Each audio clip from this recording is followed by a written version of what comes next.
Topic है वो है संतान। क्योंकि हमने ग्रहों के बल के बारे में पूरा जान लिया कि ग्रहों को बल कैसे मिलता है। एक बल तो भाव के अनुसार मिलता है, क्योंकि मिड पॉइंट क्या है और भाव की डिग्री क्या है, जो कि इस कुंडली में हमने के बिल्कुल लगा करके क्लियर देखा कि जो भाव 20 डिग्री का था और ग्रह एक 30 डिग्री का, एक 0 डिग्री का है। और दूसरा षडबल। षडबल के अनुसार क्या होता है कि भाव के अंदर कितना बल है, वो हम चेक करते हैं। फिर महादशा और अंतरदशा हमने चेक किया कि महादशा और अंतरदशा का कितना असर होता है हमारे जीवन में। किसी भी ग्रह की महादशा में अंतरदशा का फल कैसे मिलेगा। यदि कोई भी ग्रह केंद्र त्रिकोण में बैठे हैं तो कितना वो दमदार होते हैं। हमेशा एक चीज तो नोट कर लें, केंद्र में कैसे भी ग्रह बैठे हो ना, उनकी दशा और अंतरदशा हमेशा अच्छा फल ही देगा।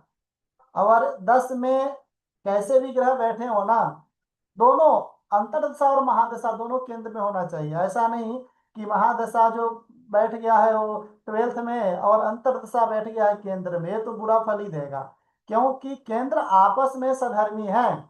हाँ, वो बाहर के लॉर्ड वो सधर्मी केंद्र के हो ही नहीं सकते। चाहे वो शत्रु ग्रह क्यों ना हो, शनि और सूर्य ही क्यों ना हो, दोनों यदि 10th हाउस में बैठे हैं ना तो अपने महादशा अंतरदशा में अच्छे रिजल्ट ही देंगे। ये बात हमेशा प्रैक्टिकली रूप से समझ लें। तो हमने सर एक महादशा। हाँ जी जी। ये सर आपने जो बोला कि ये केंद्र में बैठे ग्रह देंगे अच्छा फल, तो ये हमको चलित कुंडली से देखना है, मतलब कि जैसे इसमें डिग्री टू डिग्री देखना है, चलित भी नहीं देखना है यार। डिग्री टू, चलित में तो कभी कभी भाव ही गायब हो जाता है, राशि ही गायब हो जाती है। तो जी हमको सिर्फ ग्रह की डिग्री देखनी है और भाव की डिग्री देखनी है। जैसे कि अभी आप जो कुंडली बताया था, इसमें हाँ आप देखो ना, राहु वृश्चिक राशि 1 डिग्री का है। क्लियर। हाँ जी और 11th हाउस वृश्चिक राशि 1 डिग्री का है। तो यहाँ पे राहु 100% फट 11 का दे रहा है ना। जी क्योंकि वृश्चिक राशि यहाँ पर हाउस ही गायब है। यदि हम भाव कुंडली लगा के देखेंगे तो देखो वृश्चिक राशि 12th हाउस और 11th हाउस दोनों में आ गया ना फिर। हाँ जी हाँ जी तो यहाँ पर एक एक वो कन्या, क्या बोलते हैं वो, सिंह। हाँ, सिंह राशि ही गायब है ना। और कुंभ राशि, दो राशियां गायब है ना इसमें। तो जी ये चलित कुंडली मत देखें, आप डिग्री देखें कि भाव की डिग्री क्या है और ग्रह की डिग्री क्या है। हाँ, जैसे यहाँ पर जो राहु है, अब देखो यहाँ पर राहु देखो तो 11th हाउस 10th हाउस में आ गया। तो राहु तो 10th हाउस में यदि फल देता तब तो बड़ा सुपर फल दे देता, क्योंकि अब गुरु को यहाँ पे और 11 में सेकेंड हाउस, क्या बोलते हैं, थर्ड में भेज दिया। तो हम्म ऐसा नहीं देखना है। आपको देखना है तो लगन कुंडली देखे, लेकिन लगन कुंडली देखें, लेकिन डिग्री एक बार अवश्य देख करें कि जैसे राहु 0 डिग्री का है और 11th हाउस वृश्चिक राशि 0 डिग्री का है, यानी कि राहु 100% फल लगन का दे, 11th का दे रहा है। तो 11th का दे रहा है तो केंद्र जो है वो 3 6 के बिल्कुल विरुद्ध धर्मी है, त्रिकोण के भी विरुद्ध धर्मी है। तो यहाँ पर उसका फल निगेटिव भी आएगा। यहाँ पर राहु में सबसे श्रेष्ठ जो फल मिलेगा वो मंगल की अंतर्दशा में मिलेगा। बाकी ग्रहों की अंतर्दशा तो ऐसे ही है। हाँ, अब देखो ना, यहाँ पे राहु की महादशा में बृहस्पति जो है, यदि हम वृश्चिक राशि 11th के अनुसार हम चेक करते हैं तो विरुद्ध फलदायी हो गया ना। आत्म संबंधित और होते हुए भी, आत्म संबंधित मत समझ रहे हैं ना, अति मित्र होते हुए भी राहु यदि मंगल के समान फल दे रहा है, तो मंगल का जो मित्र है वो बृहस्पति, मंगल हम्म, और चंद्रमा सूर्य, ये तीनों मित्र है ना। लेकिन जी इनके साथ मित्रता होने के बाद भी, आत्मीयता होते के बाद भी राहु की महादशा में बृहस्पति का अंतरदशा उतना अच्छा फल नहीं दिया। क्योंकि देखो, अपना रेंटल जमीन बेच करके बृहस्पति ने रेंटल जमीन बेचवा करके फैक्ट्री दिलवाया, और फैक्ट्री भी लॉस में जा रहा है। तो कहीं ना कहीं ये बृहस्पति अपने घर का ही तो बुरा फल दे रहा है ना फिर। राहु की, और राहु मंगल के साथ फल दे रहा है। इसीलिए मंगल जो है वो विरुद्ध धर्मी है। तो यहाँ पर क्या हो गया, इतरेशम दशा नाथ विरुद्ध फलदायी नाम। यदि आत्म संबंधित सधर्मी ग्रह के भी यदि संबंध नहीं होंगे तो वो निगेटिव फल देंगे, लेकिन बहुत निगेटिव नहीं देंगे। ये कुछ ना कुछ फायदा कराते रहेंगे, चाहे इसको यहाँ से पैसा मिल जाए, लोन पे पैसा मिल जाए, फैक्ट्री चलती रहेगी। ये फैक्ट्री बेचने के लिए, फैक्ट्री डूबने के लिए शनि और बुध की अंतर्दशा में ही काम होगा। हाँ, तो अभी ये क्या करे कि फैक्ट्री बेच करके वो पैसा निकाल करके कहीं सेविंग कर ले तो बच सकता है, या उस फैक्ट्री में किसी के साथ पार्टनरशिप में कुछ काम करके एक सही पार्टनर के देख करके कुछ बच सकता है। लेकिन यदि अभी तो सर्वाइव कर जाएगा, इधर से पैसा लेकर के, उधर से लेकर के, लोन लेकर के, लेकिन जब बुध और शनि आएगा तब पैसे डूब जाएंगे। देखें, एक व्यक्ति हैं, उनकी बहुत बड़ी फैक्ट्री थी इंडिया में, जापान उपान से बड़ी फैक्ट्री लगा करके यहाँ पर आए थे, तो उन्हीं की दशा में सेम दशा चल रही थी, उनकी सेम दशा। मेरे ख्याल से कमल जी आप जानते होंगे उन व्यक्ति को। हाँ, कौन नाम सर, बताओ। कौन? एक है, आप ही के यहाँ रहने वाले हैं। गुलशन? नहीं नहीं, गुलशन नहीं, उनकी बहुत बड़ी फैक्ट्री थी। अरे अच्छा, वहां हाँ हाँ पर, हाँ, जानता हूँ, भोला प्रभु। हाँ हाँ, हाँ भोला जी, हाँ भावेश, हाँ जानते हैं, भावेश। हाँ हाँ। अच्छे तो जानते वो आज से 4 साल पहले आए थे हमारी कुंडली दिखाने, तो सेम दशा थी। तो उनका क्वेश्चन भोला जी का ये था, आप जो जानते हैं, तो कि गुरुजी हमारी फैक्ट्री डूब रही है, हम क्या करें। मैंने कहा कि जो डूब रही है ना, बेच बाच के जितना पैसा निकाल रहा है वो सब निकाल लें। बोले कि नहीं, मार्केट में 50-60 करोड़ है, यदि और मैं 20-25 लगा दूं तो 50-60 हमारा रिकवरी हो जाएगा। मैंने कहा कि ठीक है, आप लगा दें। लेकिन ऐसे ही दशा, आगे की दशा, शनि और बृहस्पति आपको क्लियर देख रहा है ना, शनि और बुध बिल्कुल नाश करने वाली है। मैंने कहा कि ये तो मुझे पता नहीं है, लेकिन मुझे लग रहा है कि वो 20 भी जाने वाले हैं। तो अभी था, तो उसके बाद हमको ही उन्होंने छोड़ दिया, मैंने हमसे पूछना ही छोड़ दिया। और जो भी 20-25 करोड़ लगा करके जो मार्केट के पैसे से निकालने के चक्कर में, वो तो 50 चल ही गए, 20 लगाए वो भी गया, और साथ में घर और भी सब बेचने उचने के नौबत उगत पे आ गए। तो जो व्यक्ति 100-200 करोड़ के असामी थे, वो 15-20 करोड़ पे आके सिमट गए। तो उनको ये पता नहीं, लेकिन हमें पता है ना। हाँ, फिर उसके बाद में फिर मेरे पास आए, ऐसा ऐसा हो गया। तो हम भी कुछ नहीं कर सकते ना, क्योंकि जो ग्रह है वो कराता है, चीजें वैसा फल देता है। तो उनकी कुंडली होगी, अभी हमारे पास ढूंढ के निकालना पड़ेगा। तो सेम ऐसे ही दशा है। तो जिसकी कुंडली में जो ग्रह दशा होगी उस तरह से वो फल मिलेगा ही मिलेगा। तो हमें क्या करना है, सिर्फ उनको बताना है कि ये समय अच्छा, ये समय बुरा है। तो अभी ये पूछें तो मैं तो यही कहूंगा कि भाई उसी को सरवाइव करते रहो, कहीं से कुछ मत लो। और ज्यादा दिक्कत हो रही है तो जो भी पैसा मिलता है वो ले ला करके निकल लो। और मंगल तक वेट करो, मंगल तक या तो नौकरी कर लें, या रेंटल अपना जो खा रहे थे रेंटल ही खाते रहे, सबसे अच्छा रहेगा। तो इस तरह से हमको कुंडली देख करके फलादेश करके आगे बढ़ना है। तो हम यहाँ पर ये बता रहे थे कि ये सब चीजें महादशा में अंतर्दशा का फल हमने बिल्कुल पढ़ लिया, गोचर पढ़ लिया, हमने भाव का फल पढ़ लिया, भावेश का फल पढ़ लिया। यानी कि अब कुंडली में टेक्निकल ज्ञान आपको बिल्कुल हो चुका है। जब टेक्निकल ज्ञान हमें हो जाता है तब हम फलादेश के ऊपर आते हैं। तो फलादेश सबसे पहला जो शुरू होता है वो आ, लगन से शुरू होता है, कि व्यक्ति जो जन्म लेता है। लेकिन हम यहाँ से पंचम भाव से शुरू कर रहे हैं, क्योंकि व्यक्ति जन्म लेगा, फिर शिक्षा करेगा, फिर शादी होगी, पैसा कमाएगा। इस तरह से हम अपना टॉपिक बना रखे हैं। तो सबसे पहले संतान। तो संतान के लिए हम कुंडली में क्या देखते हैं, तो अपुत्रस्य गति नास्ति ही, जिसका संतान नहीं होता है उसकी कोई गति नहीं है, ऐसा हिंदू धर्म में कहा जाता है। कि हिंदुओं को क्या है, सारे के सारे धर्म में एक ही सिद्धांत है, बच्चे न होगा तो भाई बुढ़ापे का सहारा कौन बनेगा। हाँ, चलो, यहाँ पे पुत्र शब्द का प्रयोग किया है, तो पहले पुत्र की हो, आजकल पुत्र और पुत्री में कोई वो नहीं है, अंतर नहीं है। तो यहाँ पे बोलेंगे जिसको संतान नहीं है उसका कोई गति नहीं है, यहाँ पर भी और मरने के बाद भी। मरने के बाद भी तो उसको पिंड पानी कौन देगा। हाँ, तो प्रेत योनि में चला जाएगा, इसलिए संतान होना बड़ा श्रेष्ठ है। आजकल लोग कहते हैं कि गुरुजी मुझे संतान नहीं करना है, मुझे ऐसा करना है, वो बिल्कुल गलत है। यदि हम जन्म लिए हैं, देखें एक चीज मैं आपको बता दूं, व्यक्ति के ऊपर तीन ऋण सदैव रहता है। तीन ऋण। सबसे पहला जो ऋण होता है ना, वो पितृ ऋण होता है। आप लोग याद कर लें, लिख लें। पितृ ऋण सबसे बड़ा ऋण जो है, पितृ ऋण। अब मातृ ऋण नहीं होता। मातृ का मतलब होता है दोनों ही एक ही है, मातृ पितृ को ही पितृ ऋण बोलते हैं। हाँ, पितृ दोष होता है ना, तो माता पिता का दोनों का साथ में होता है। ऐसा नहीं है कि मातृ दोष अलग से लाना पड़ेगा, पितृ दोष अलग से लाना पड़ेगा। पितृ दोष में मातृ दोष सन्निहित होता है। तो सबसे बड़ा हमारे ऊपर जो ऋण का मतलब है, लोन, कर्जा, वो है पितृ पितृ ऋण। पितृ ऋण से मुक्ति कैसे मिलेगी?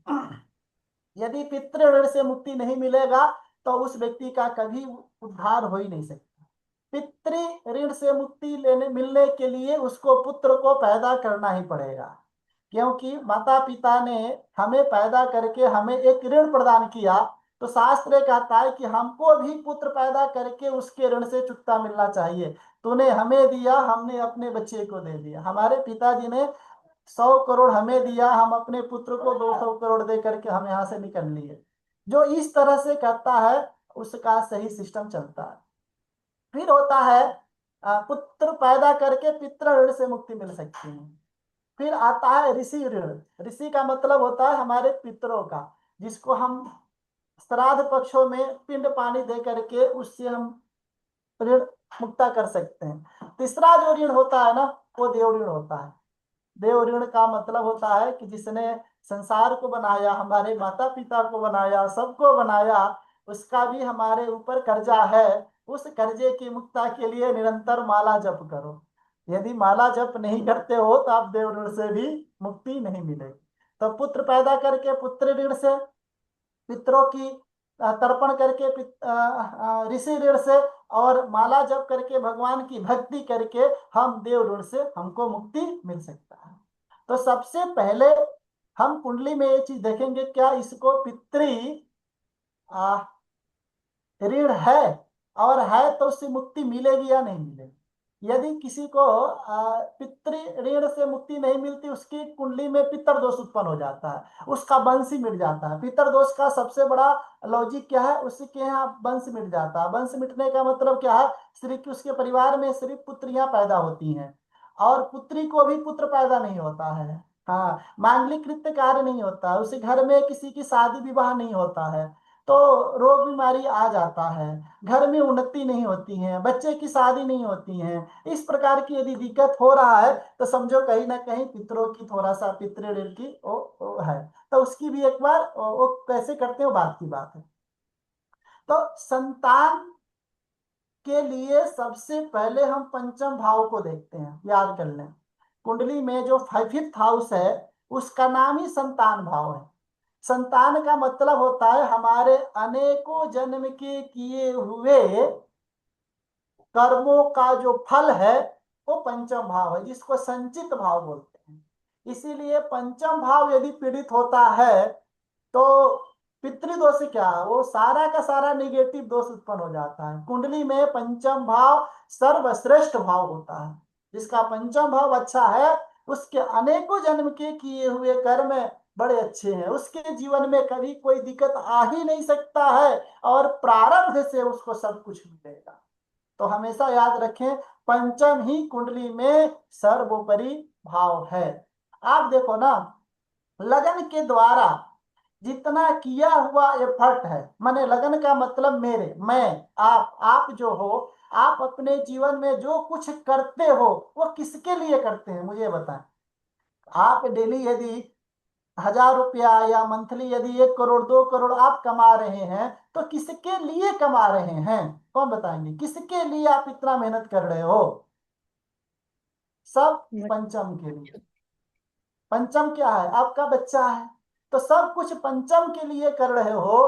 तो यदि पंचम ही खराब है जिसका, तो याद करना, यदि पिछले जन्म के यदि हमारे बड़े कुकर्म होंगे तभी इस जन्म में हमारा जो बच्चा कुकर्मी जन्म लेगा, जो अपने ही हाथों से आपका नाश करेगा और आप देखते हुए रह जाएंगे और कुछ नहीं कर सकते। इसलिए कुछ नहीं कर सकते क्योंकि आप इमोशनली उससे जुड़े हैं और बड़े मेहनत से पैसे कमा रहे हैं। जब वो बोतल एक दारू पी करके आपको ही गाली देगा तो समझ लेना कि आपका पंचम कितना डिस्टर्ब है। तो इसलिए कभी भी पंचम में किसी के शनि को, मंगल को, राहु को नहीं बैठना चाहिए। और यदि बैठ भी गए ना तो उस पर शुभ ग्रहों की दृष्टि बिल्कुल होना चाहिए। और यदि बिल्कुल दृष्टि भी नहीं है तो भाई तेरा मालिक तो भगवान ही है, क्योंकि अब तेरे अनेकों जन्म के जो किए हुए कुकर्म की पोटली पाप का घड़ा भर चुका है, इसीलिए तुम्हें ऐसा संतान मिला है। क्योंकि उससे तुम लड़ भी नहीं सकते हो, उसको जेल भी नहीं भिजा सकते हो, उस पर थप्पड़ भी नहीं मार सकते हो, उसको बेदखल भी नहीं कर सकते हो। बड़ा कष्ट है पंचम। तो इसीलिए संतान कहाँ से हम देखेंगे? पंचम, पंचमेश। और कारक जो ग्रह है वो गुरु। और एक डिविजनल चार्ट है, उसमें जाकर के हम सप्तमांश कुंडली को चेक करेंगे, क्योंकि सप्तमांश कुंडली आपके पार्टनर का होता है। और जो आपका बच्चा है वो आपके और आपके पार्टनर के बीच की साझेदारी है और उसका फल है वो पंचम। तो सप्तमांश कुंडली और आप जो D7 है, दोनों को मिलने के बाद जो फल की प्राप्ति हुई है वो फल है पंचम।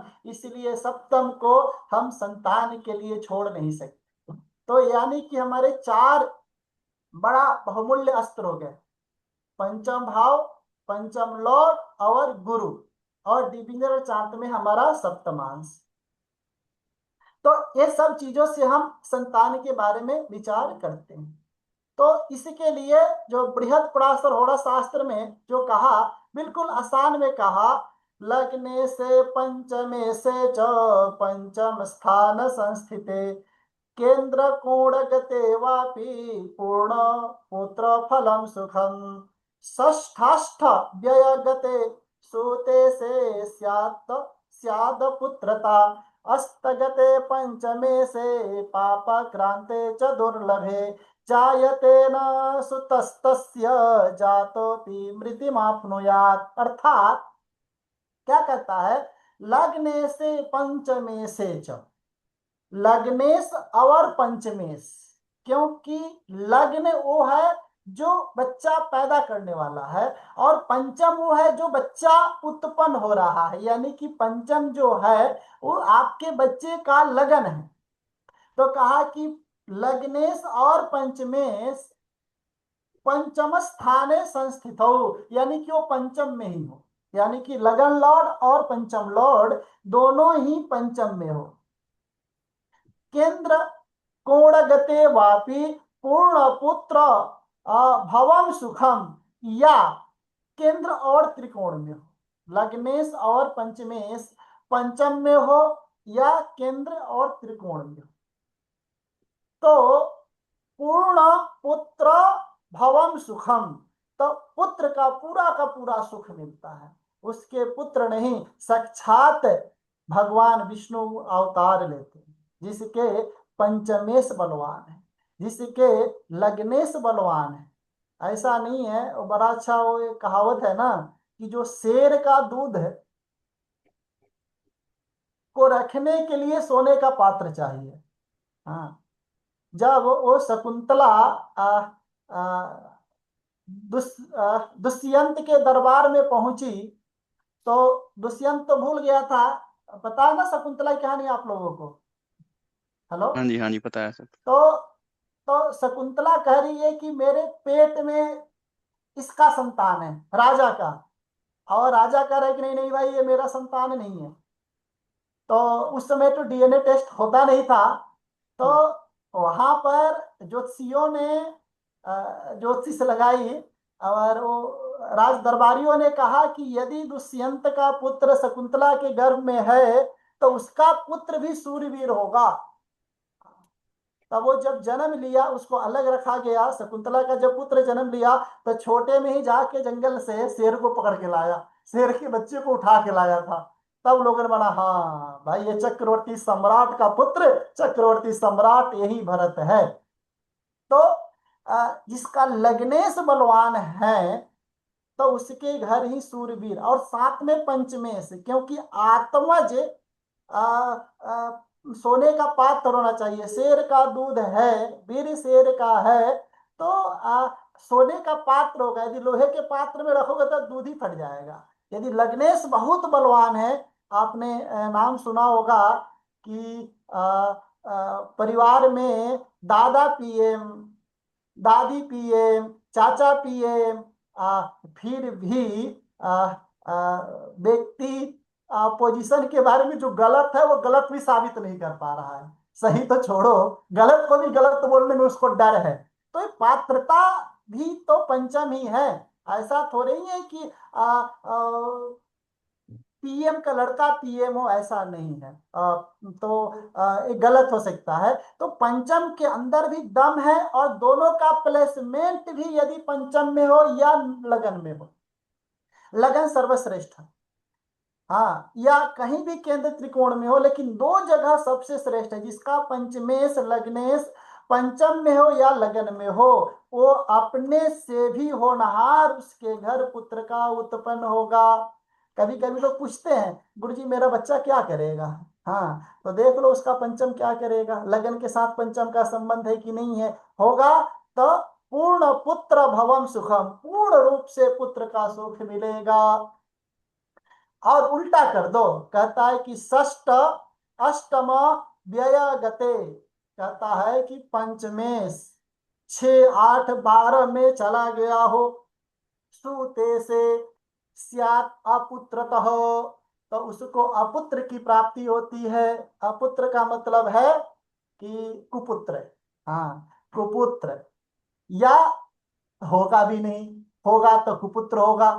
हाँ, और कहा कि उसपे यदि पाप ग्रहों की दृष्टि आ गए, अस्त गते पंचमे से, और पंचमे से यदि अस्त हो गया तो वो जन्म लेते ही दूसरे के प्रभाव में चला जाएगा। जो आपका बच्चा है, ऐसे लोग बोलते हैं गुरुजी इसके दोस्त ना इसको दारू पिला देते हैं। हाँ, ये दोस्तों के चक्कर में पड़ गया है। हाँ, ये नहीं बोलते हैं कि उसका पंचमें शस्त्र चला गया है, और उसकी कुंडली का खुद पंचमें शस्त्र है, और उसके जो उसका पुत्र है उसका लग्नेश पीड़ित है। तो उसका लग्नेश पीड़ित होने के कारण वो खुद कुपुत्र है, और इसके पंचम में भी तुम्हारा प्रारब्ध है कि तुमको ऐसा संतान मिलेगा। तो अब पापाक्रांते च दुर्लभ दुर्बले, और पापाक्रांत हो गया तो पापाक्रांत का मतलब हो गया कि एक तरफ से शनि और एक तरफ से राहु, उसका जो पंचमेश है, दो पाप ग्रहों के बीच में पापाक्रांत यदि हो जाता है तो समझो वो दारू भी पिएगा, और दोस्तों के साथ घूमेगा, और माता पिता बोलेंगे तो उनको भी मारेगा। हाँ, एक एक एक व्यक्ति था, भागवत में बड़ा पात्र है, क्या धुंधकारी। हाँ, धुंधकारी था। धुंधकारी क्या करता था, अपने माँ बाप से पैसा लेता था, दो पैसे नहीं देते थे तो मारता भी था। हाँ, और वो शर्म के मारे किसी को नहीं बोलते थे, अपने बच्चे की लाज बचाने लगे तो वो बड़ा कुकर्मी हो गया, वेश्या भी रखने लगा। एक दिन उसको ज्यादा पैसे की जरूरत पड़ी तो अपने माँ बाप को ही मार डाला, और सारा के सारा प्रॉपर्टी अपने नाम पे लेकर के, और धुंधकारी तो था ही, बड़ा धुंधकारी बन गया। तो ये अस्त गते दूसरे के प्रभाव में रहेंगे, पाप क्रांते यानी कि दुर्जन लोगों का संगत करेंगे, चोर चमारी ये सब करेंगे। जायते न सुतस्तस्य जातो भी मृत्युमाप्नुयात्, तो व्यक्ति कहता है इससे ज्यादा कुपुत्र बिना पुत्र के ही हम सही हो, बिना बच्चे की हम सही हो। तो ये बड़ा तो गड़बड़ काम होता है। अब देखें यहाँ पर एक कुंडली है, 24 फरवरी 81, 23:50 गुरुग्राम में जन्म हुआ है। अब यहाँ पे देखिए जो इसका जो लग्नेश है वो शुक्र है। हाँ, और पंचमेश जो है,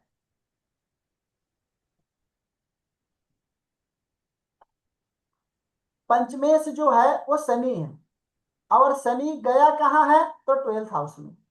तो अभी क्या कहता है, षष्ठ अष्ट अष्टम व्यय गते सूते से स्यात् पुत्रदा, स्यात् अपुत्रदा। तो पंचमेश का 12 में जाना, तो ये पंचम से भी अष्टम हो गया, लगन से भी 12 हो गया, दोनों के लिए मतलब गड़बड़ हो गया। मतलब पिता के लिए भी 12 हो गया और पंचम के लिए भी 12 हो गया। तो यहाँ पर अपुत्रता ही बता रहा है कि मतलब इसको संतान में कमी है। और दूसरा, पंचम में मंगल और सूर्य दोनों बैठ गया। हाँ, और इसका लगन की जो डिग्री था देखना पड़ेगा, 24 फरवरी 81। एक सेकेंड, इसकी कुंडली बना लो। इसका डिग्री यहाँ पे नहीं लिखा हूँ। 24 फरवरी 81।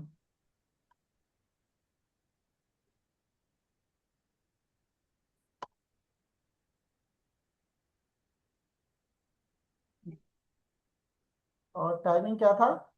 23:50। 23:50 गुरुग्राम।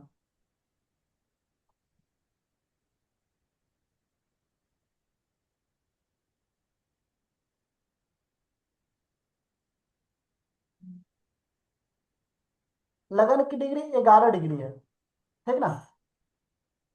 तो हम लगन की डिग्री भी यहाँ पे लिख देता हूँ।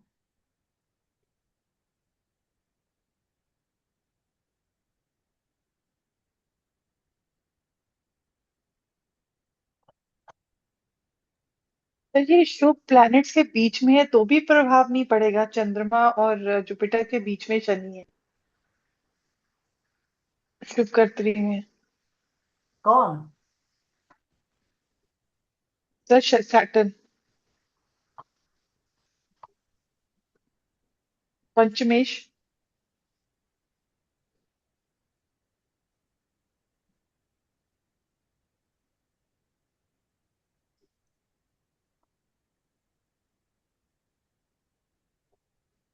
हाँ देखें, इनका क्वेश्चन ये है कि यहाँ पर दो शुभ ग्रहों के बीच में पंचमेश है ना। जी 18, सर। तो दो शुभ ग्रह है, चंद्रमा शुभ थोड़ी होता है। हाँ, लेकिन चंद्रमा यहाँ पे पूर्णमासी का है, पूर्णमासी के करीब में है तो शुभ ग्रह है। ठीक है। हाँ, लेकिन एक ही भाव में हो तब उसको हम शुभ कर्तरी बोल सकते हैं ग्रहों के बीच में ना। ये इधर है वो उधर है तो ये नहीं हो सकता है ना। यहाँ पे तो खुद जुपिटर वो है, ग्रह युद्ध में है ना जुपिटर भी। 15 डिग्री का, और ये दोनों 15 डिग्री का और रेट्रोग्रेट हैं। ये देखें 15 डिग्री का, दोनों रेट्रोग्रेट हैं। जुपिटर और ये दोनों 15 डिग्री के हैं। अरे जुपिटर तो हारा हुआ है शनि से। हाँ, तो जुपिटर जब शनि से हारा हुआ है तो शनि का बल भी, जुपिटर का बल भी शनि ले लिया ना। तो बड़ा बुरा हो गया, बहुत ही बुरा हो गया, यानी कि जुपिटर का बल भी शनि ले लिया है। जुपिटर के अंदर जो अच्छाई था वो अच्छाई भी शनि ले लिया। तो यानी कि इसको संतान होने की उम्मीद ही खत्म हो गया फिर तो। तो यदि युद्ध में नहीं होता, दो दो शुभ ग्रहों के बीच में होता तो हम कर सकते हैं, लेकिन वो चीज भी यहाँ पर थोड़ा कम है। और मंगल का भी आस्पेक्ट शनि पे हो रहा है, मंगल 20 डिग्री का है, ये 15 डिग्री का है।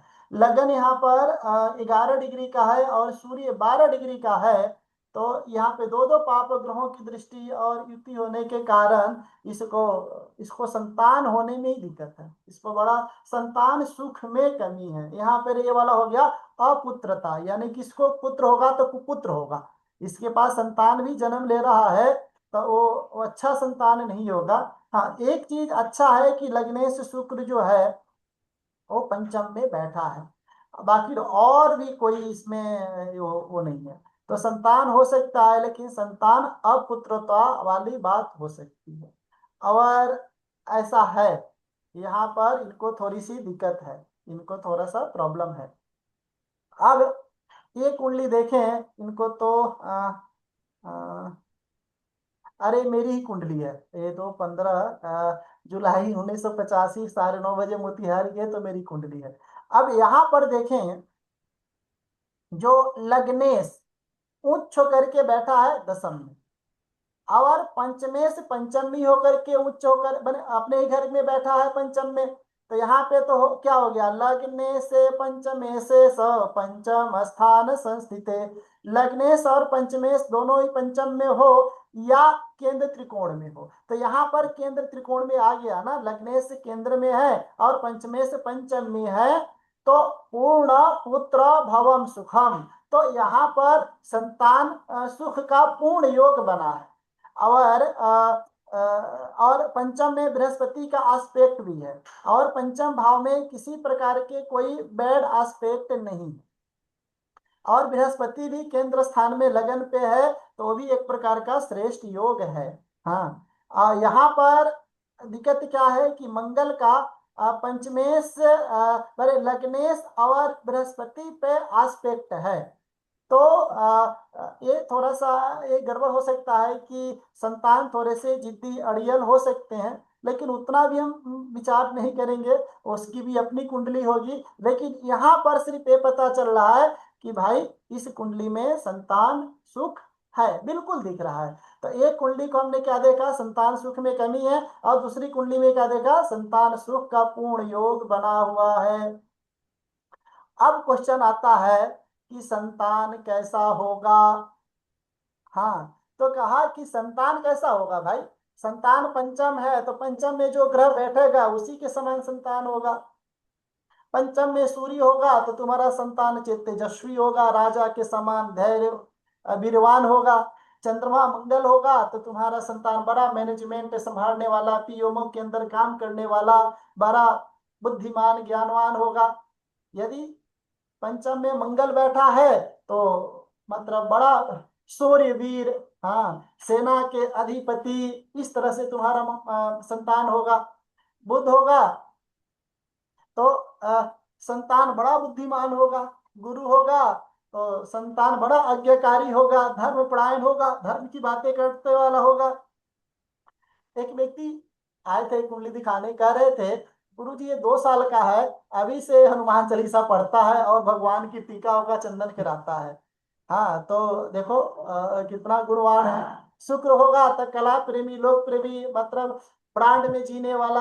हाँ, शनि होगा तो न्याय की बातें करने वाला, बड़ा मेहनती होगा। हाँ, तो इस तरह से ग्रह जो होंगे, राहु होगा तो फिर संतान कैसा होगा, बड़ा बुद्धिमान होगा, हाँ, बड़ा कृतज्ञ होगा, और इसकी सर पे टोपी उसके सर पे करने वाला होगा। तो इस तरह से संतान होगा, जो ग्रह होंगे ऐसे होगा। अब एक चीज प्रैक्टिकली में क्या होता है कि पंचम भाव में सूर्य और मंगल एक साथ बैठते हैं ना, तो एक संतान होता है, एक एक होता है, और ज्यादा संतान नहीं होता। हाँ, मंगल सूर्य यदि पंचम में बैठ जाए तो एक या दो ही संतान होते हैं, और ऐसे भी आजकल एक या दो ही संतान होते हैं। ये तो पहले के जमाना में था कि जिसके 5-5, हम खुद 6-7 भाई बहन हैं, हमारी वाइफ जो है वो 8 भाई बहन है, हमारी जो मम्मी थी वो भी 4 बहन और 8 भाई बहन थे। आजकल तो हमारे खुद 2 बच्चे हैं, हमारे भाई के भी 2 बच्चे हैं, और जितने भी लोग हैं सब वही 2-3 तक सिमट गया, 3 से ज्यादा अब जा ही नहीं रहा है। तो ये तो छोड़ ही दे। लेकिन एक दिक्कत क्या होता है कि पंचम में सूर्य और मंगल बैठा हो तो संतान आजीवन बीमार रहता है, या संतान आप देखो सूर्य आरोग्यता का कारक है, ठीक ना। अगर सूर्य रोशनी देता है ऐसा समझो, लेकिन सूर्य को खुद देखोगे तो तुम्हारा आंख की रोशनी चली जाएगी। आप ऐसे समझो, सूर्य रोशनी तो देता है, सूर्य के प्रकाश से ही हमको दिन में देखता है, लेकिन यदि हम सूर्य को देख लेते हैं तो हमारी रोशनी चली जाती है। उसी तरह सूर्य और मंगल आरोग्यता के कारक है, लेकिन पंचम में बैठते हैं ना, तो संतान के लिए या फर्स्ट महीना बच्चा जिसके लड़की की कुंडली में हो ना, तो बड़ा गड़बड़ होता है। और ऐसे भी लड़की की कुंडली में सूर्य मंगल यदि पंचम में बैठ जाए ना, तो उसको लोअर अबडमन में दिक्कत हो ही जाता है, हार्मोनल डिसऑर्डर तो होता ही होता है, जो उसकी पीरियड, मासिक क्रियाएं, ब्लड सर्कुलेशन सब गड़बड़ हो जाते हैं। हाँ, पंचम में चंद्रमा हो तो संतान बड़ा विख्यात होता है। और चंद्रमा के साथ यदि पाप ग्रह हो तो पंचम में ना, तो व्यक्ति को या चंद्रमा पर किसी पाप ग्रहों की दृष्टि आ जाती है ना, तो बच्चे को लेकर के माँ बाप हमेशा चिंतित रहते हैं कि कुछ ऐसा ना हो जाए, कुछ पाप ना हो जाए। एक हमारे साथ ज्योतिष पढ़ती हैं, उनके चंद्रमा पंचम में बैठा है, शनि देख रहा है, उनका एक ही क्वेश्चन होता है गुरुजी हमारे बच्चे का कहीं तो दुर्घटना ना हो जाए, हमारी लड़की के साथ तो कुछ गलत ना हो जाए। अरे मैं कितना बार समझा दिया, लेकिन वो बैठी रहती है, एक ही क्वेश्चन होता है बस, इसके अलावा उनका दिमाग चलता ही नहीं है, क्योंकि चंद्रमा पंचम में बैठा है और शनि देख रहा है। तो बड़ा गड़बड़ होता है, पंचम में चंद्रमा हो जाए तो संतान को लेकर के व्यक्ति बड़ा सिंसियर और सेंसिटिव हो जाते हैं। पंचम में बुध हो, अरे तब तो संतान बड़ा बुद्धिमान होता है। हाँ, और वो खुद व्यक्ति बड़ा इंटरटेनमेंट करने वाला होता है, मजाकिया टाइप का, क्योंकि पंचम भाव इंटरटेनमेंट का है। तो खुद कॉमेडी करेगा, बच्चे के साथ भी कॉमेडी करेगा, वो भूल जाता है कि हमारा बच्चा है। हाँ, जिसके पंचम में मंगल हो, देखना वो बच्चे के साथ ही हंसी मजाक कर लेता है, वो किसी के साथ कर लेगा, तो उसको कोई ऐसी बात नहीं है। तो उसका बच्चा भी बड़ा बुद्धिमान होता है, ज्ञानवान होता है, गुणवान होता है, सर्वगुण संपन्न होते हैं। जुपिटर हो तो बच्चा बड़ा आज्ञाकारी होता है और पढ़ा लिखा सब कुछ होता है। देखो जो ग्रहों का नेचर है उस तरह से उसका होता है। शनि पंचम भाव में हो ना, शनि और बृहस्पति लिख लीजिए, शनि और बृहस्पति, तो शादी के कम से कम 4-5 साल बाद बच्चा होता है, बच्चे नहीं होता। पहले तो ये लोग खुद करते नहीं है, बाद में होता नहीं है। हाँ, क्योंकि पंचम में शनि और बृहस्पति दोनों ही बड़ा स्लो मूविंग प्लानेट है। हाँ, तो कभी सोच भी लिए कि प्लानिंग बच्चे का कर लें, तो आलस में ही निकल जाता है। शनि जिस तरह आलसी है ना, कि कर लेंगे, हो जाएगा, पढ़ लेंगे, तो वही कर लेंगे, हो जाएगा, भगवान की इच्छा होगी तो भगवान संतान दे देगा। तो बड़ा गड़बड़ है। अरे शनि जहां भी बैठ जाता है ना उसको स्लो कर देता है। यदि शनि सप्तम में बैठ जाए ना, वो शादी में भी स्लो कर देता है, और बृहस्पति बैठ गया तो मत पूछो।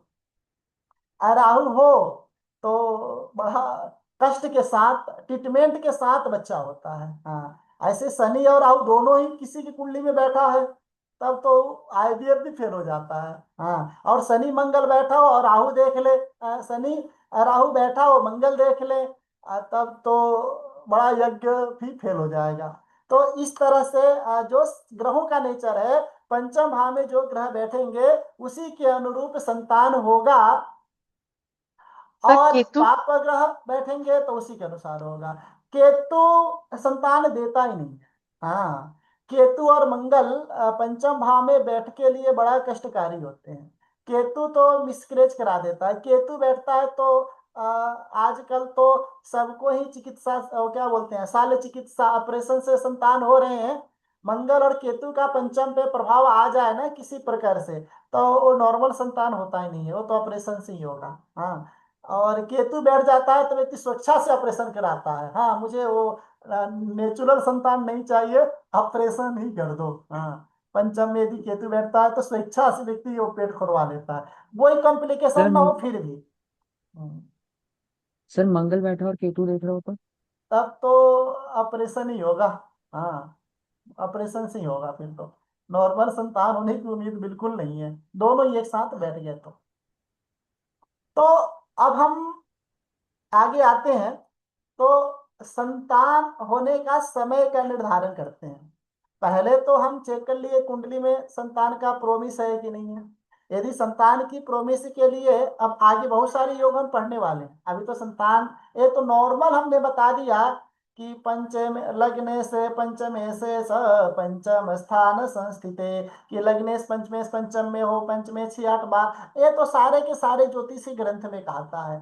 तो एक प्रकार का पैरासीटामोल हो गया बुखार की तरह, कि बुखार है तो पैरासीटामोल खा लो। अब हम अंदर चलेंगे कि अरे बुखार हुआ है तो किस रीजन से हुआ है, कौन से बीमारी का सिम्टम है वो। बुखार अपने आप में बीमारी नहीं है, वो बीमारी का सिम्टम बता रहा है। अब हम आगे पढ़ेंगे कि संतान में क्या देखना चाहिए मुख्यतः।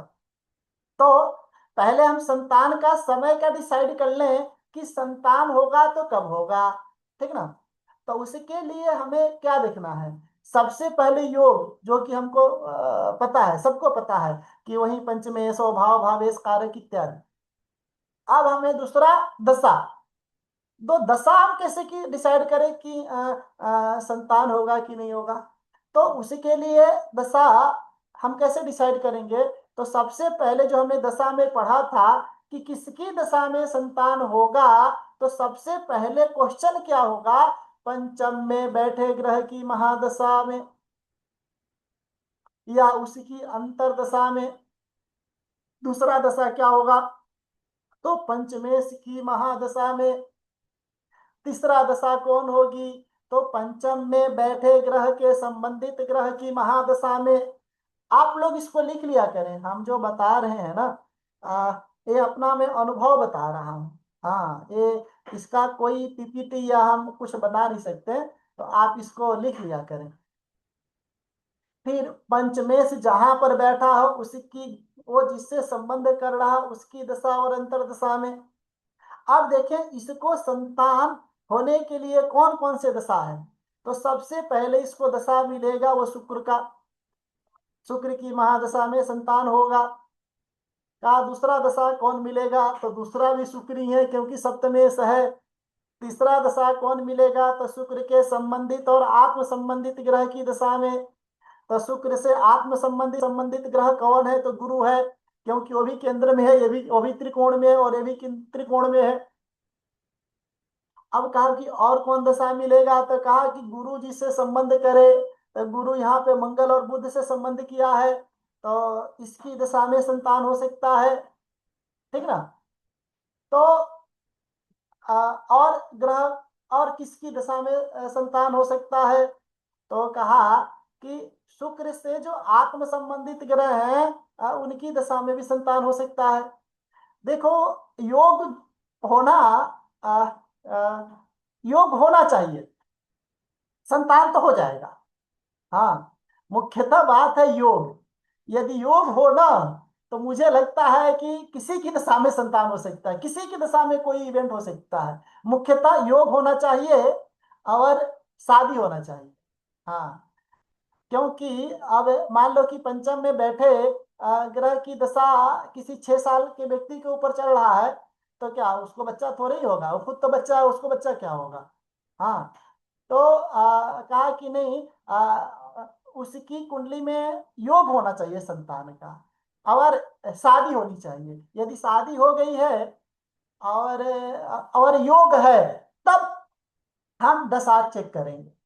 यदि योग नहीं है तो दशा चाहे कोई भी आ जाए, संतान नहीं होगा। हाँ, हमेशा याद रखना, क्योंकि जो हमने पहले पढ़ा था, वो हमने टाइम ऑफ इवेंट, तो उसमें सबसे पहले मैंने क्या बताया था? वृक्ष, वृक्ष यानी कि कुंडली योग, फल दशा, और गोचर का मतलब है स्वाद। यानी कि वृक्ष होगा उसी का फल होगा। वृक्ष ही नहीं है यानी योग ही नहीं है, तो फल किस चीज का? तो मुख्यतः योग हमके ज्यादा इंपॉर्टेंट है। योग को आपको ज्यादा पढ़ना पड़ेगा। संतान होने के कितने योग हैं, कैसे कैसे कंडीशन में संतान होंगे और कैसे कैसे कंडीशन में संतान नहीं होंगे, ये दोनों योगों को में से एक योग को रट जाओ।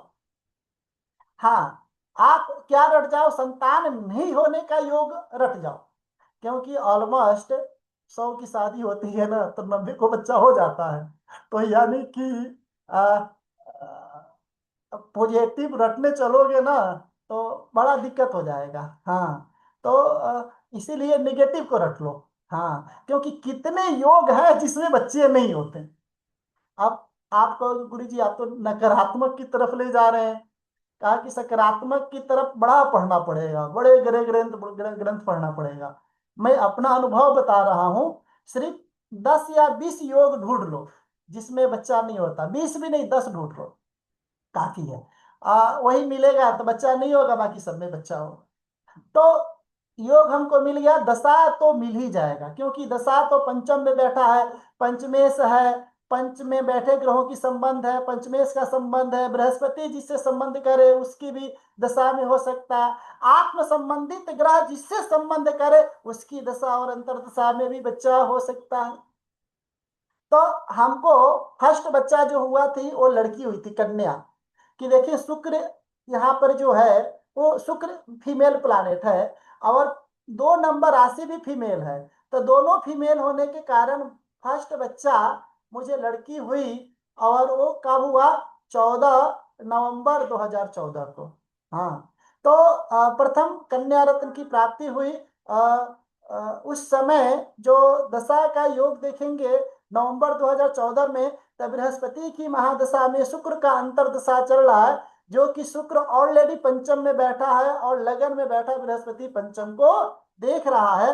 तो ये प्रकार का जो दशा बड़ा अनुकूल ही था, जिसमें हमको वो संतान हुआ।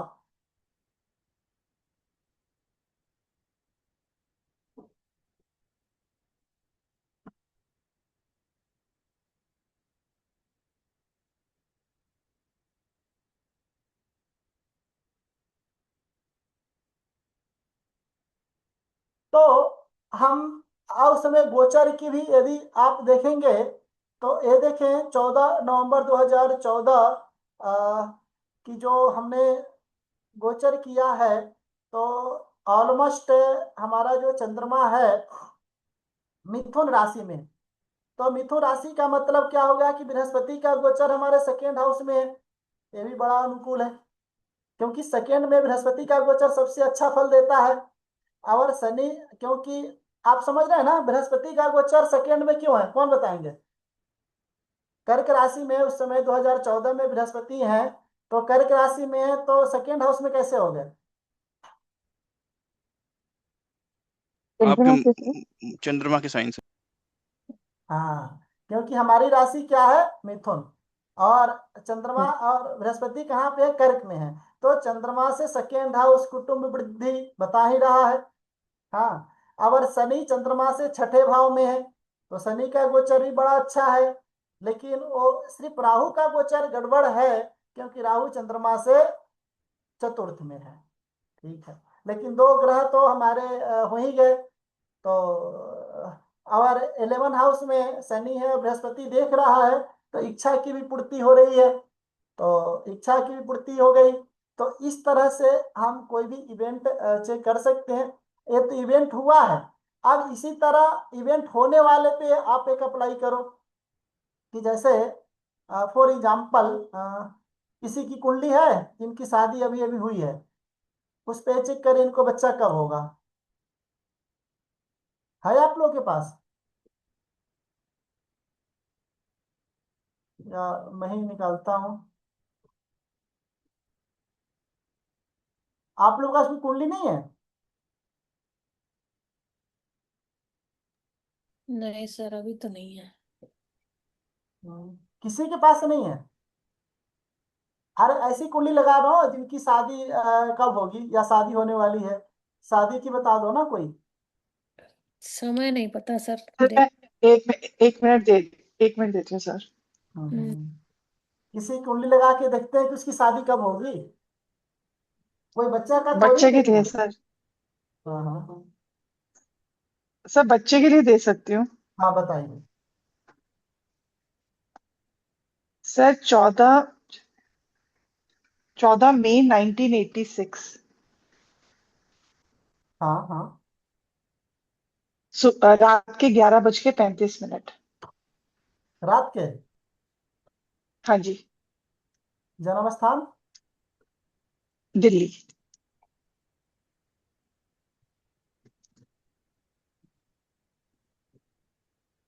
चले, अब ये बताएं कि पहले बताएं कि इनको बच्चा होगा कि नहीं होगा, कौन बताएंगे? शुक्र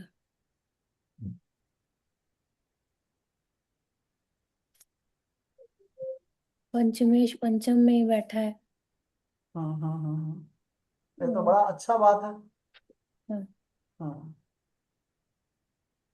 पंचमेश पंचम में ही बैठा है, तो अति श्रेष्ठ बात है ना फिर तो। हाँ, तो लग्नेश भी 11वें में बैठा हुआ है तो पंचम को देख रहा है, ये भी बड़ा अच्छा बात है। बच्चा तो होगा पॉजिटिव। हम्म।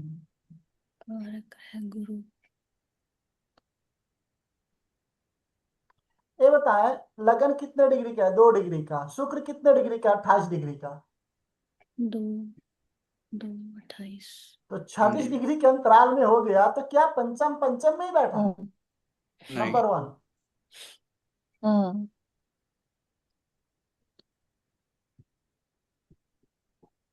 आप समझ रहे हैं मेरी बात? हाँ जी सर। पंचम तो पंचम का उतना रिजल्ट दे ही नहीं रहा है। पंचम तो सेकेंड में चला गया, बच्चे की मृत्यु के घर में चला गया। यदि पंचम का फल मिलना चाहिए था तो ये कम से कम 2 डिग्री और 15 डिग्री यानी कि 17 डिग्री के अंतराल में शुक्र होता, तब हम बोलते कि 100% बच्चा होगा।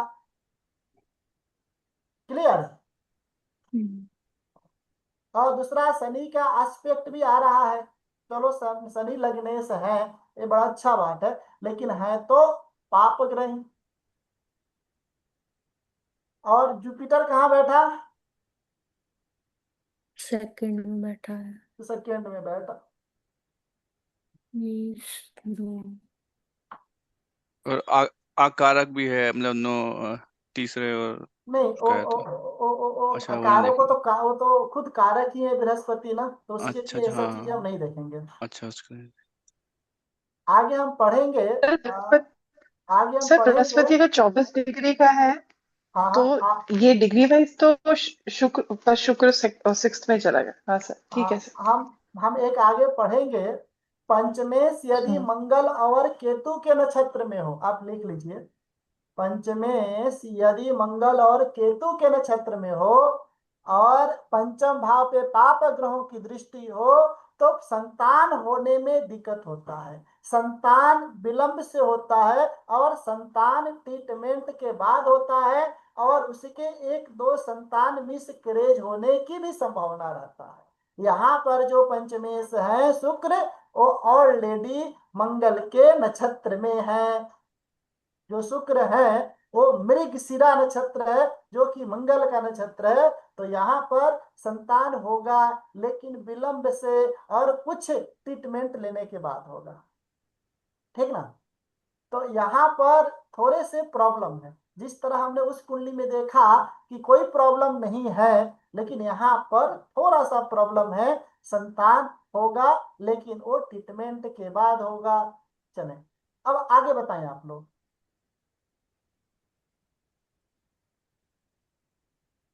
हेलो। जी।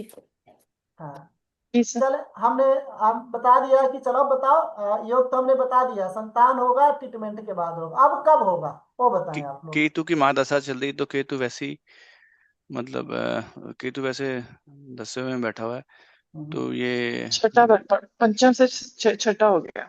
बिल्कुल सही, पंचम से छठा हो गया। तो क्या केतु हम्म संतान देगा? नहीं देखा सर। वो तो खुद संतान के लिए शत्रु हो गया ना, संतान को हाँ, बीमार कर नहीं देगा देगा। ना। हाँ, हम्म यदि लड़की होगी तो नहीं उसके देगा।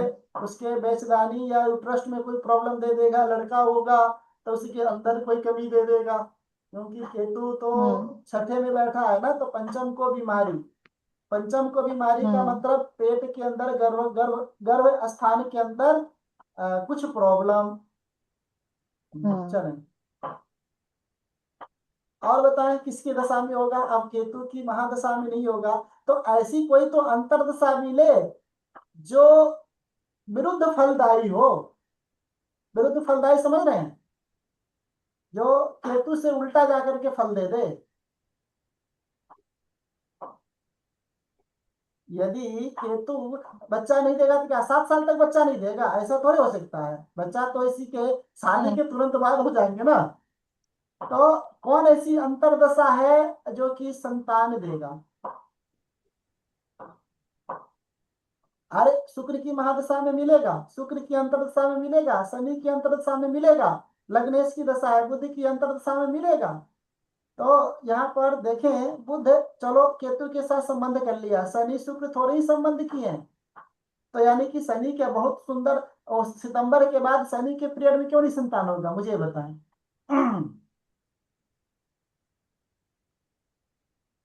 एक तो शनि की अंतर्दशा तो प्रॉमिस कर ही नहीं ना संतान के लिए, शनि में क्या दिक्कत है? हम्म और शनि तो केतु के साथ संबंध भी नहीं किया कि केतु बोलेगा कि नहीं नहीं इसको संतान नहीं देना, इसको मत दे मत दे। हाँ, बुध को बोल सकता है कि देख तू संतान देगा तो मैं तेरी अंतर्दशा का फल नहीं दूंगा, तो मैं तेरा भाग्य को खराब कर दूंगा। यदि केतु ने बुध को बोला कि यदि तूने इसको संतान दे दिया तो मैं तेरे भाग्य का फल नहीं दूंगा, या मैं तेरे कर्म का फल नहीं दूंगा, या, लेकिन शनि में तो ऐसा कुछ नहीं है ना, शनि तो केतु के साथ कोई संबंध ही नहीं किया है, शनि तो शुक्र के साथ संबंध किया है, शुक्र आत्म संबंधित सधर्मी भी है। और क्या दिक्कत है शुक्र के शनि के अंदर? तो यहाँ पर शुक्र केतु की महादशा में शुक्र का अंतर्दशा शनि का अंतर्दशा बिल्कुल पॉजिटिव है संतान के लिए। ठीक ना? अब गोचर चेक करें, तो सितंबर के बाद गोचर कहाँ पे होगा? क्या गोचर सब अनुकूल है? अभी कौन से ग्रह कहाँ पे हैं? जुपिटर मिथुन में है, और वो मिथुन में, अ, आपका शनि मीन। शनि 12 शनि में, 12 शनि मीन में है। में। राहु केतु सब लोग 11 में है। तो चंद्रमा से बृहस्पति 12 हो गया, तो यानी कि वो बृहस्पति का गोचर बिल्कुल खराब चल रहा है। ठीक ना? हम्म, तो बृहस्पति का गोचर कब ठीक होगा? जून में लगन पे आ जाएगा तो ठीक हो जाएगा। हम्म, शनि ऑलरेडी पंचम में गोचर चल रहा है, तो शनि का गोचर तो पंचम में ठीक ही होता है, बुरा तो होता नहीं है। और राहु का अष्टम में चल हम्म, रहा है, तो राहु एक ग्रह निगेटिव है। ठीक ना? तो राहु एक निगेटिव है, तो भी अगले साल पॉजिटिव हो जाएगा, मतलब अष्टम से सप्तम में आ ही जाएगा। तो यहाँ पर तो सितंबर से नवंबर 2027 तक योग है ना फिर। तो यानी कि हम ये बोल सकते हैं कि अक्टूबर के बाद यदि बृहस्पति अच्छा हो, नहीं, जनवरी फरवरी के बाद बृहस्पति यदि अच्छा हो रहा है, और क्या नाम है, राहु मार्च में, तो हम बोल सकते हैं हम्म, कि मार्च से लेकर के सितंबर तक का जो, मार्च से लेकर के नवंबर तक का जो पीरियड है संतान के लिए बड़ा अनुकूल है। यहाँ पर गोचर और दशा दोनों तुम्हारे लिए फेवरेबल हैं। कुंडली में थोड़ा दोष है, जो कि शुक्र का और शनि का, वो दोष का निवारण कर लो, तो हो सकता है तुम्हारे आने वाले मार्च 2027 से लेकर के नवंबर 2027 के भी संतान हो जाएगा। सिंपल सी बात है। अब यदि इसमें भी नहीं होता है, तो गोचर और योग की कमी नहीं है, हमारी कुंडली के योग योग का जिस लेवल का एनालिसिस हमको करना चाहिए था, उस लेवल का एनालिसिस हमने नहीं किया। यानी कि संतान के सारे टॉपिक के बारे में जो निगेटिव और पॉजिटिव है, वो हमको उतना अच्छा से ज्ञान नहीं है। तो यानी कि हमें ज्यादा ध्यान किस पे देना चाहिए? संतान होने के योग और दुर्योग के ऊपर। क्लियर हो गया ना आपको? किसी को कोई डाउट? जी सर। तो मेरे ख्याल से अब 4 बज चुका है। हाँ तो सर, देश अब काल परिस्थिति को भी देख सकते हैं ना। अब उम्र 40 की हो गई है, अब 40, किसी की कहेगा मुझे 45 पे करना है, तो उसको कह सकते हैं कि मतलब आप एज के हिसाब से भी। नहीं, अरे वो 70-70 साल वाले कोई बच्चे हो जाते हैं। नहीं वैसे आप जिंदगी भर यही करते रहेंगे, फिर बच्चों को पालेंगे आज बढ़ेंगे, फिर अपने लिए कहाँ टाइम आज निकालेंगे। आजकल ज्यादातर शादियां ना वो 30 के बाद ही हो रही है। 30-40 हाँ के बीच में आजकल शादियां हो रही हैं। तो बच्चे सर, इसीलिए हाँ, तो इसकी आजकल, शादी को अभी 2 साल ही हुए हैं शादी को। आप बताएं, 2 साल तो अच्छा। इसको बच्चे करने का हम्म, मूड भी नहीं होगा। हम्म, हाँ आ, हम्म, तो भाई 1-2 साल तक कोई बच्चा भी नहीं करता ना फिर। हाँ जी, हाँ जी। तो ऐसे हम आजकल की जो शादियां है ना, वो सब 35 से 40 के बीच शादियां हो रही हैं। तो इसीलिए हम्म, तो इतने सारे आईवीएफ सेंटर खुल चुके हैं ना। जो कमल जी कह रहे हैं, ये बिल्कुल सही कह रहे हैं कि एज फैक्टर भी है। तो तभी तो इतने सारे वो चीजें वो हैं आजकल। एक व्यक्ति हैं यहाँ पर हौज खास में रहते हैं। तो उनका बेटा कह रहा है कि मुझे शादी नहीं करनी है, बच्चे नहीं करनी है। तो उसके पिताजी बोले कि ऐसा है तो अपना सीमन और फ्रीज करा दे, यदि पता चले कि तुम्हें 10 साल बाद जब तुम 45 का हो जाएगा तब तुम्हें दिक्कत, बच्चे चाहिए, तो उस समय हम क्या करेंगे? हाँ, तो इसलिए ऐसे ऐसे तो मेंटेलिटी से लोग चल रहे हैं आजकल। तो इनका इनका इनका उद्धार कैसे होगा, मुझे नहीं समझ में आता है। कि मतलब जितना साइंस तरक्की कर रहा है ना, उसका ये सब लोग दुरुपयोग कर रहे हैं। कि बच्चा के लिए अभी से वो सीमेंट फ्रीज करवा देगा, कि वो सब 60 साल का होगा तब बच्चे किसकी मूड होगी तब बच्चा करेगा। हद हो गई यार। तो आ, ठीक है, टेक्नोलॉजी को भी हम एक्सेप्ट करेंगे, ऐसी बात नहीं है। बट हम योग पर ज्यादा विशेष ध्यान दें। यदि योग नहीं होगा ना, तो हमारी सीमन तो उसी का रखा है। अब वो कहाँ से वो फर्टिलाइज हो जाएगा, कहाँ से उसके अंदर दम आ जाएगी उस समय? क्योंकि जहां पर साइंस की बुद्धि बंद हो जाती है, वहां से हमारा अध्यात्म का बुद्धि शुरू होता है, और ज्योतिष आध्यात्मिक ज्ञान है। इसलिए तुम्हारे साइंस के सामने, एस्ट्रोलॉजी के सामने तुम्हारा साइंस फेल है।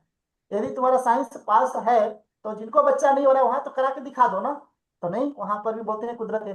तो ये चीज में हमको देखना पड़ेगा। तो आपको ज्यादा विशेष किस पे ध्यान देना है? योग पे।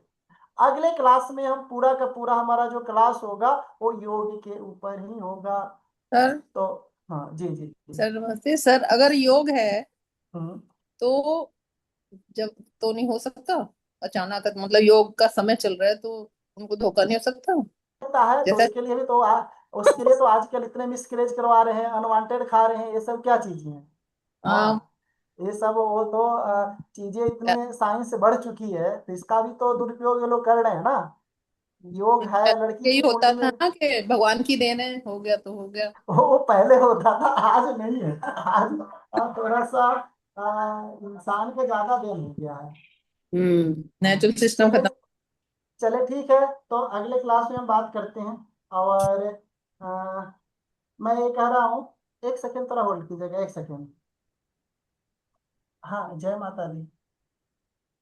Hello, hello, hello, hello.